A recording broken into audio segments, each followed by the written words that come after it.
Hello and welcome to a very, very special episode of Plays Well with Others. I'm here at BGG-Con wrapping up. The doors are closing and the exhibit hall's about to shut down. And I grabbed Pep MacDonald from Watch It Played. Hello. Hey, and I wanted to talk to you because you're not only involved in the board game industry, but you had a couple of months ago, maybe years ago at this point, a unique opportunity to actually get involved in a board game in a way that few others had. And I wanted to talk to you about that process and what this was like. Yeah, definitely. Okay, specifically, when Tokaido Collector's Edition had its Kickstarter, you had the opportunity to get the stretch goal that allowed you to actually become a character in the game.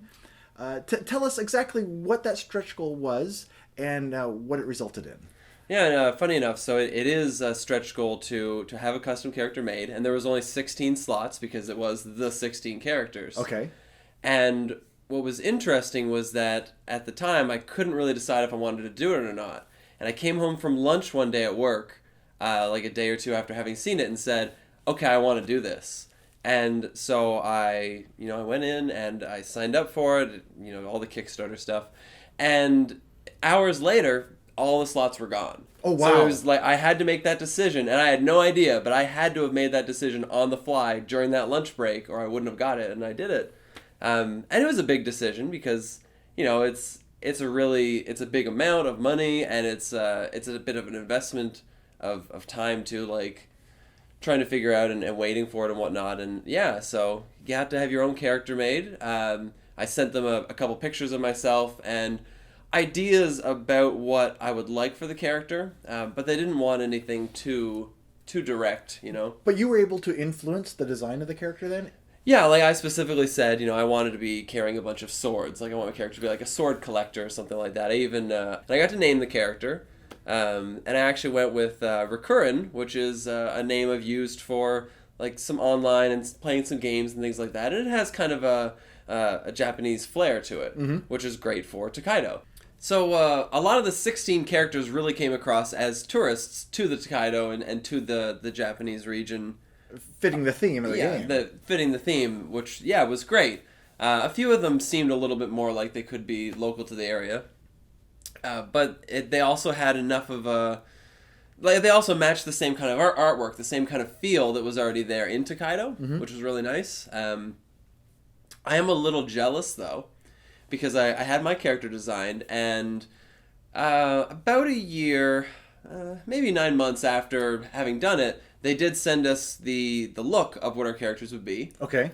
And showed, just the image that would be on them, and soon after showed us the special abilities. And I was a little jealous. There was a couple of the other characters that were fantastic.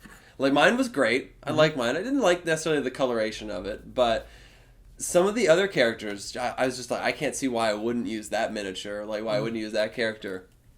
But when I saw my special ability was exactly what I would use in a game, because it's based on the shop. And I always love going to the shop and winning via having a lot of purchased items.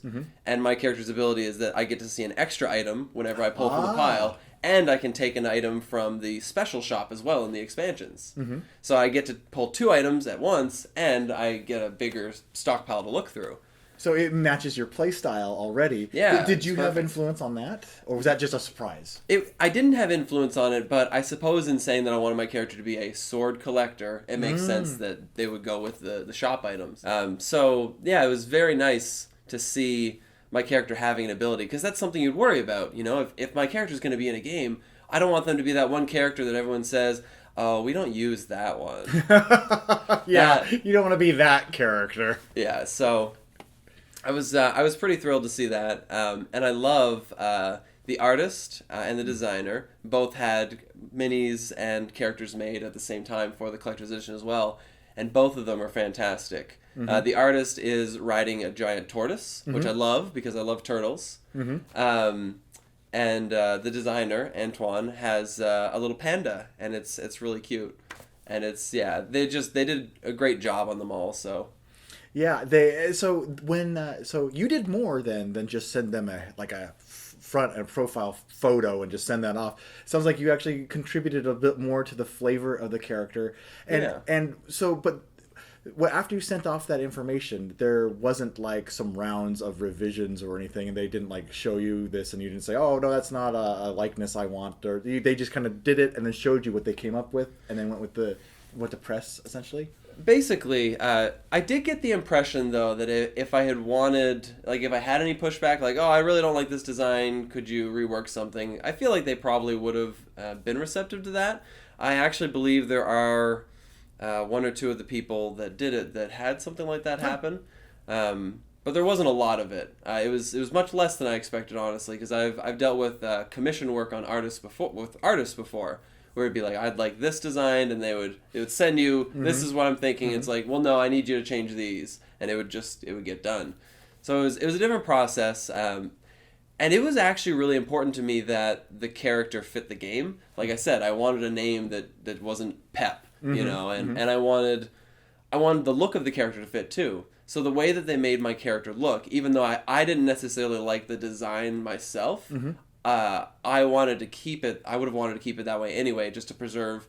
Like, that's obviously why they were designing. It matches the design of the rest of the game seamlessly. Yeah, exactly. Yeah, because lots of times when you have a character card that's based on a person, it usually sticks out like a sore thumb. Oh yeah, especially the face. Yes, because everyone else will just look kind of normal, and then they'll be like, "Hey, there's Chaz." Yeah, and you can tell that it's almost like the art was done a little bit at a different time period, almost, because it just does not blend in with the rest. Yeah. With the collector's edition to Tokaido, it seems like they really made it completely a seamless integration. It does, and like I said, the only thing is that it does look more like these are tourists on the Tokaido rather than locals, which I think is fine. Like, everyone who's there looks like they're there and they're enjoying themselves and they're wearing or taking in the surroundings. You don't have a guy in a beer hat and flip flops, going trekking through Japan. No, exactly. Everyone looks kind of like they belong there.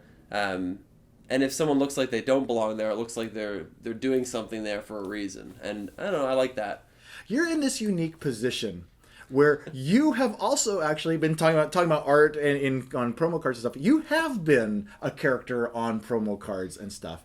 A promo card is usually something that's given away at a convention or something, a special event, and fans of the game have to chase them and track them down. Yes. The difference with the being in the Tokaido Collector's Edition card, it's included with every single game in Tokaido, and so does that make the Tokaido character more special in any way or different to you in that everyone gets a copy?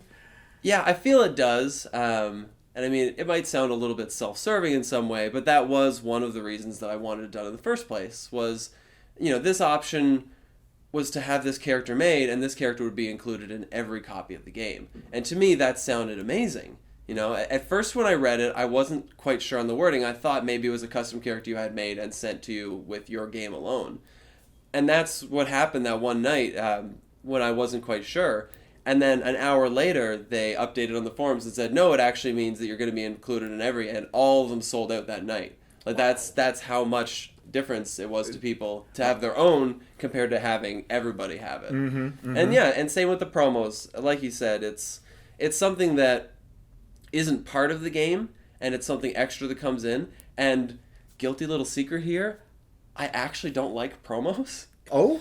As weird as that sounds, I feel like promos take a little bit away from the game, because most of the time they have weird, quirky effects that have nothing to do with the game. Yeah. And so if I'm going to sit down and play a game and this promo comes up, I'm almost literally thrown out of the game every time one of those promos would arrive, because it'll be a promo that comes with a dice and makes you roll a dice in a game that previously never had dice, for example.